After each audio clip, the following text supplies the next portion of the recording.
dusangire ubuzima.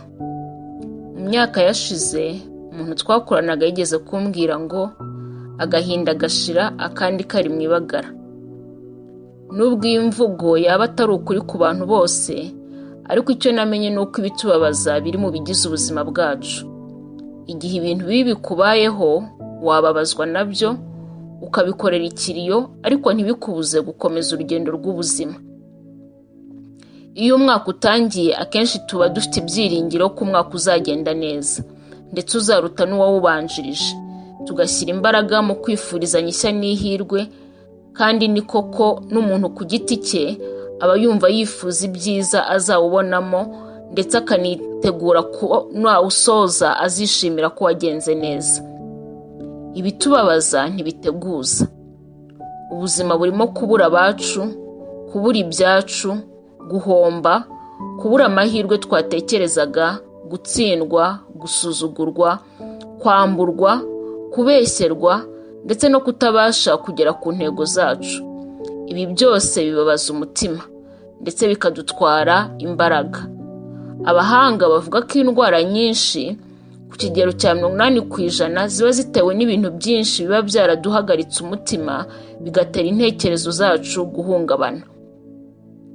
Mu muco wacu akenshi duhisha agahinda, ndetse umuntu ugaragaza ko yababajwe n'ibyamubayeho ku buryo abandi babimenya ko byamubabaje tumwita umunyantege nke.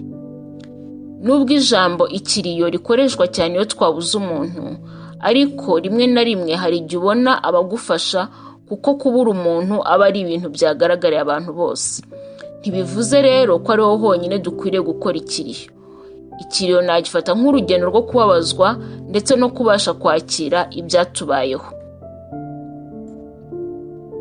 Buri gihombo tugize mu buzima, cyane cyane cya kintu gituma ibyo twari twiringiye biyoyoka, ni byiza gukora urwo rugendo. Kwemera rwose ko ibyakubayeho bibabaje, waba wabigizemo uruhare cyangwa utabigizemo uruhare. Kwemera ko ufite uburenganzira bwo kurizwa nabyo ndetse no gutekereza ingaruka byakugizeho. Kuticira urubanza ngo uhore wumva ko ari amakosa yawe, ndetse no kudakomeza kugira bushyiraho amakosa ngo nibo babiteye, kuko bituma utarenga iyo ntambwe.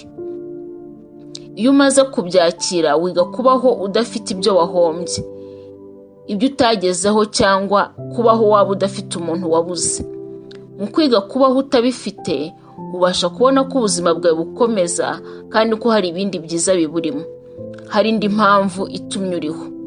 Aho havana imbaraga zo gukomeza urugendo. Kwemera ko ibitubabaza bitazigera bibura mu buzima bwacu ni intambwe ikomeye. Ariko kandi igihe twababaye ntidukwiriye kurenzaho, kuko biba bizageraho bikabyuka. Nko gutura hejuru y'ikirunga kigifite umuriro, niyo byazatinda kiba kizaruka. Ni byiza rero kwiga intambwe z'ingenzi tunyuramo ngo dukore ikiriyo mu buryo budukiza. Ubishoboye wakora ubushakashatsi ukamenya izo ntambwe, cyangwa ukaba wabaza. Ndabizi ko hari benshi badukurikiye babizobereyemo, badufasha gusangira ubumenyi kugira ngo twese twunguke.